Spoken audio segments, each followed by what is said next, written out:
L'Hippocampe par Catherine Martin et Mathilde 5 mars.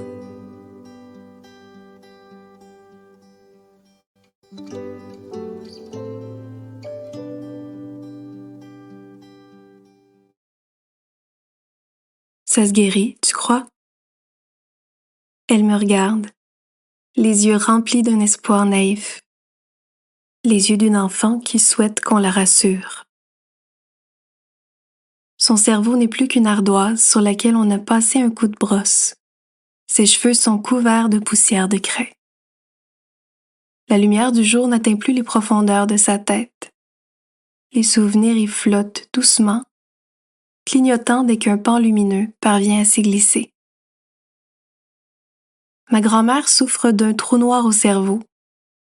Il a d'abord aspiré en son sein des futilités, des détails du quotidien. Puis, des dates, des trajets, des visages, des noms. Mais pas celui de mon grand-père défunt. Et pas le mien. Pas encore. Lové dans une alcôve de son cerveau, entre des souvenirs poussiéreux et de vieilles images en noir et blanc, un petit cheval à l'allure insolite veille. Il garde l'âme en éveil. C'est son hippocampe, créature dont nous avons tous la chance d'être l'hôte et qui tient le rôle de dépositaire de nos archives personnelles. Le problème? Celui de grand-mère a sommeil et, trop souvent, il s'endort sans crier gare. La machine cervicale a ses faiblesses et ses soubresauts mécaniques. La chose extraordinaire avec les grands-parents, c'est qu'avec eux, on ne vieillit jamais. Alors que le rôle des parents est de nous amener à sortir de l'enfance, celui des grands-parents est de nous y confiner. Tant que ma grand-mère vivra, j'aurai 8 ans, tout au plus. Aussi longtemps que mon aïeul chéri restera en vie et se souviendra de mon nom, de mes yeux et de mes taches de rousseur, jamais je ne vieillirai. Le secret de la jeunesse éternelle réside dans le regard que pose une grand-mère sur sa petite fille. Mais elle commence à avoir la vision embrouillée. Il est temps de la guérir. Grand-mère, fais ta valise. Où est-ce qu'on va, ma puce? On part faire un tour en voiture. Ça te tente? Elle applaudit, de ses petites mains sculptées par le sel du temps. Premier arrêt, l'animalerie. Pendant qu'elle attend dans la voiture en fredonnant, j'achète un bocal assez grand pour y loger quelques pierres décoratives et un nénuphar artificiel. Il faut que ce soit accueillant. De retour dans la voiture, ma grand-mère m'observe, amusée. Ma puce, pourquoi un aquarium? Ton hippocampe ne voit plus clair, grand-mère. Ta tête est trop encombrée de tous les souvenirs que tu y as entreposés depuis 80 ans. Il faut rafraîchir la mémoire de la pauvre bête et lui faire voir la lumière du soleil. Pauvre petite, tu te donnes bien du mal pour moi. J'embrasse son front. Je crois sentir un mouvement au contact de mes lèvres sur sa peau de papier. C'est bon signe. C'est l'heure de l'opération au cerveau. Ça ne doit pas être si compliqué. Voici mon idée. On va convaincre ton hippocampe de sortir de ta tête en l'attirant avec quelque chose de beau. Comme quoi? Quelque chose de suffisamment fort pour le réveiller. Un souvenir qui a laissé une empreinte importante en toi. Dis-moi, quelle chanson te chantait toujours grand-père? Du brouillard plein les yeux, mais du beau brouillard. Elle sourit. Sa bouche est encadrée de parenthèses de bonheur. Quand le soleil dit bonjour aux montagnes. Parfait. Il ne me faut qu'1 minute pour la trouver à l'aide de mon cellulaire. Prête pour l'opération, grand-mère? J'appuie sur lecture. La chanson démarre, tendre, régulière, familière. Il y a de ces chansons, de ces odeurs qui laissent leur empreinte dans le cerveau et dans le cœur et qui pour un instant redonnent vie à ce qui s'est enfui. Et il y a nous, qui restons malgré tout, qui persistons dans le manque et dans le vide, à combler ce manque et ce vide, à colmater les fuites et remplir les trous avec ce qui nous tombe sous la main. Des souvenirs par milliers.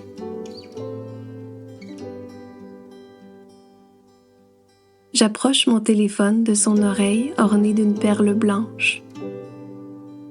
Elle a les yeux clos, le sourire mélancolique, les mains jointes sur le ventre.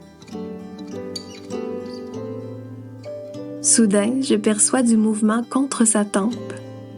C'est tout doux, comme un poussin qui cherche à sortir de sa coquille. Au fond de son oreille, j'aperçois une toute petite tête.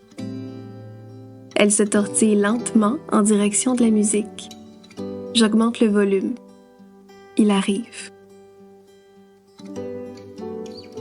Au deuxième refrain, j'approche le bocal. L'hippocampe s'y glisse finalement. Il est minuscule, délicat, fragile, incolore, presque translucide. Il bouge à peine. Ma grand-mère s'empare doucement du globe de verre et le soulève à la hauteur de ses yeux.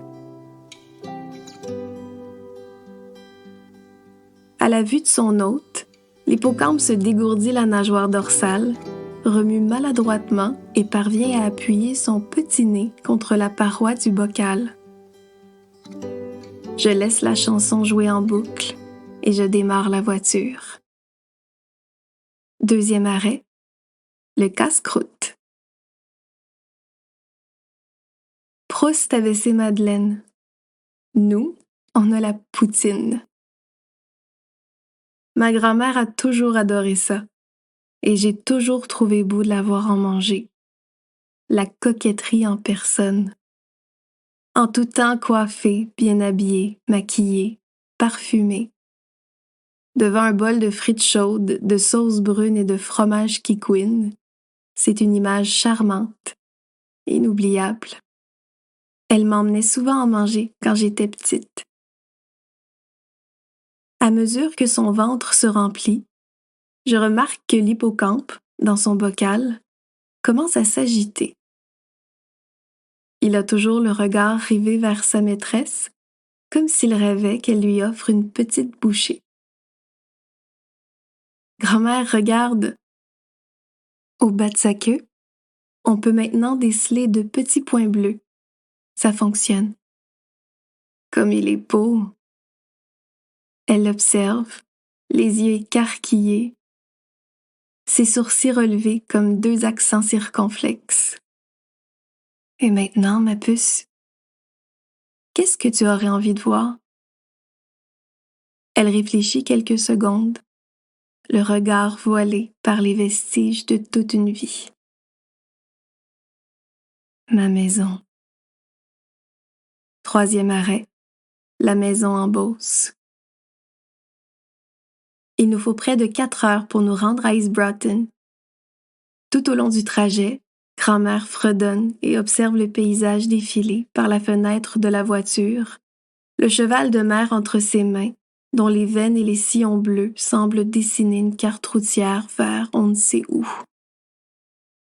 On croise des vaches, la fromagerie, des chevaux, des champs.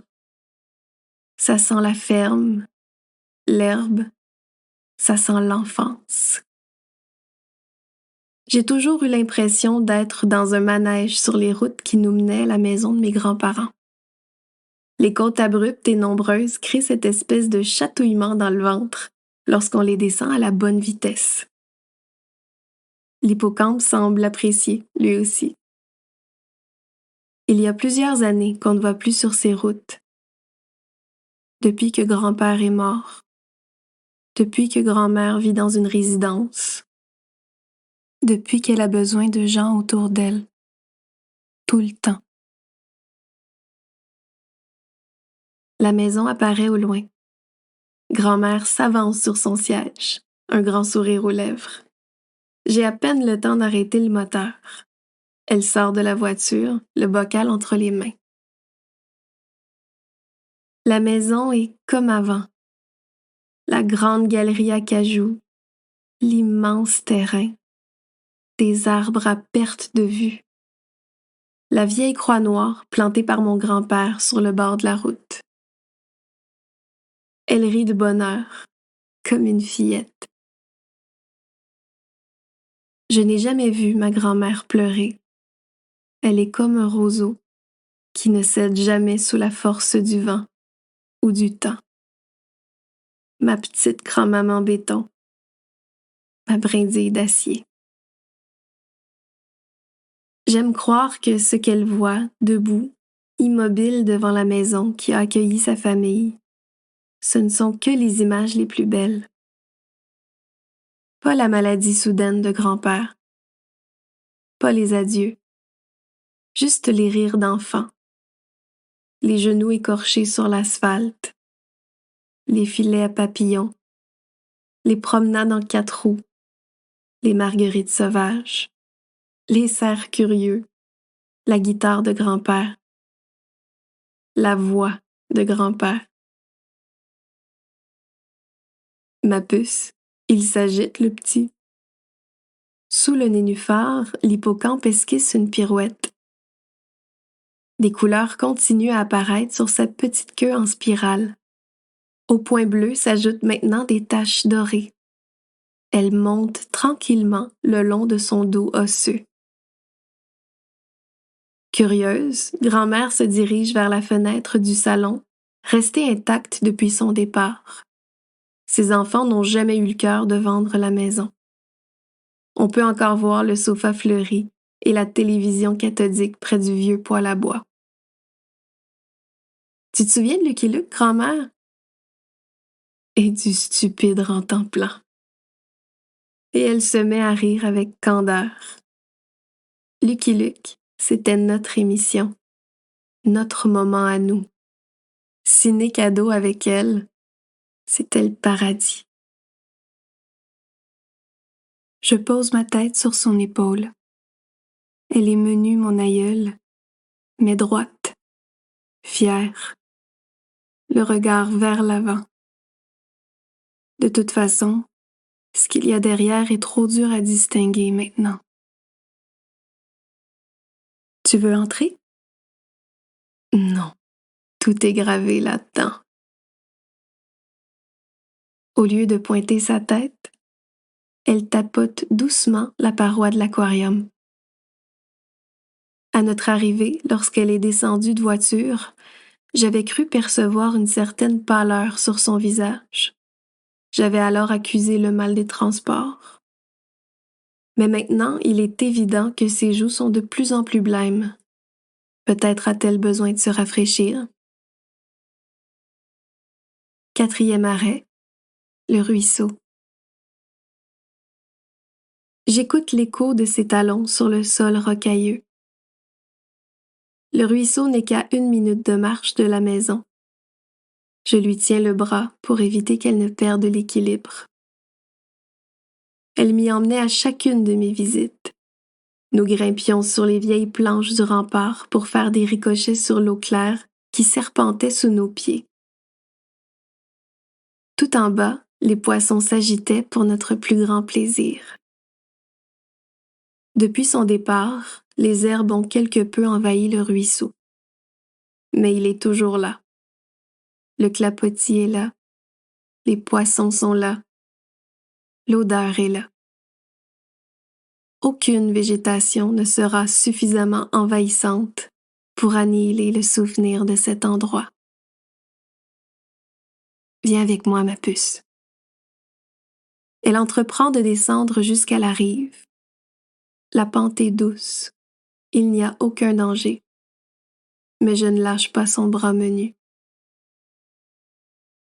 Elle dépose le bocal par terre, se déchausse et trempe ses pieds dans l'eau fraîche.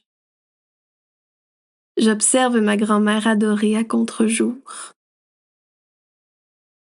Elle est lumineuse, comme si sa peau n'offrait qu'une timide résistance aux rayons du soleil qui la traverse doucement, comme si elle devenait translucide.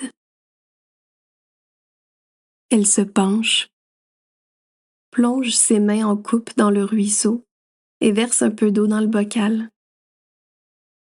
Les couleurs du cheval de mer progressent vers son cœur. Son poitrail est couvert de motifs vert émeraude et pourpre. Lorsqu'elle détache son regard de l'animal pour le poser sur moi, je remarque qu'elle a tout d'une vieille photo en noir et blanc. Elle est pâle, monochrome, mais radieuse, souriante. 5e arrêt, le parc. Lorsque j'étais petite, elle me regardait jouer sur le tourniquet et les balançoires et veillait patiemment sur moi de son sourire immuable. Et qui disait sortie au parc disait aussi détour par le dépanneur pour acheter de la crème glacée ou des bonbons en vrac que l'on nous servait dans un sac de papier brun. On choisit chacune une balançoire sur laquelle on s'assoit, côte à côte, en mordant dans quelques framboises en gelée. Elle tient le globe sur ses genoux. Les rivières de ses mains s'effacent lentement. La carte routière n'est plus nécessaire. Ses yeux errent au loin. À la campagne, la mort côtoie la vie de près. On élève les bêtes que l'on mange. On voit les champs s'endormir sous les premières neiges. Les parcs jouxtent les cimetières.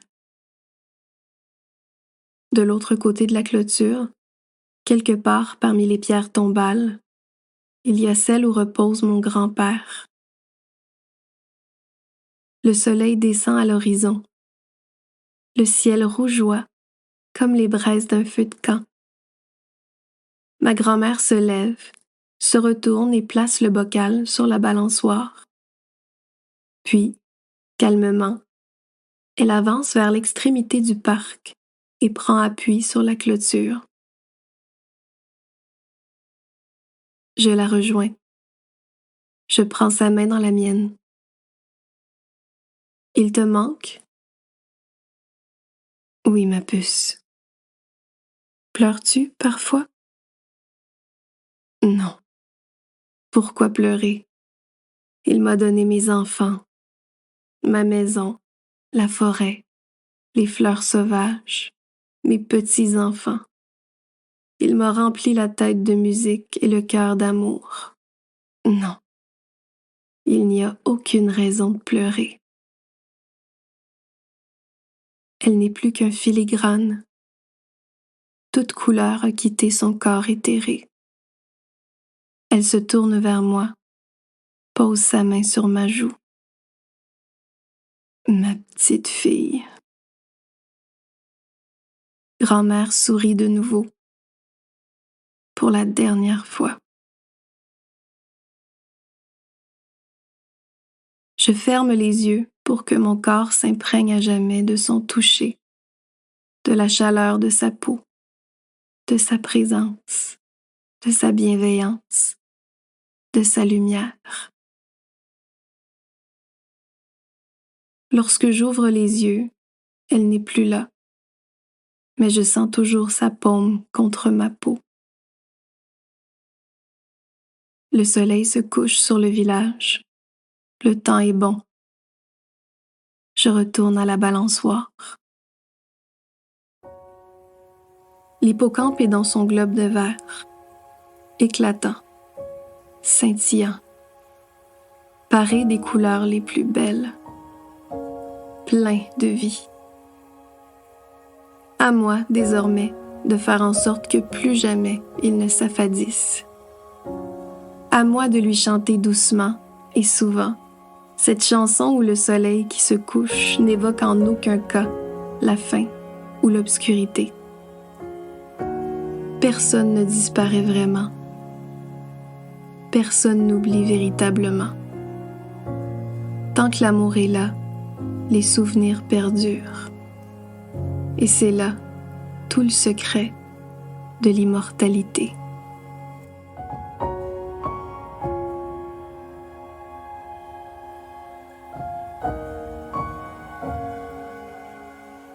Référence à lire et écouter quand le soleil dit bonjour aux montagnes. Note: l'hippocampe, nommé ainsi en raison de sa ressemblance avec l'animal, est une partie du cerveau qui joue un rôle important dans la mémoire. C'est d'ailleurs l'une des premières structures à être endommagée par la maladie d'Alzheimer, maladie neurodégénérative qui entraîne le déclin des fonctions cognitives et par le fait même, une détérioration de la mémoire. Pour obtenir plus d'informations sur cette maladie, obtenir de l'aide ou faire un don, vous pouvez consulter les ressources suivantes.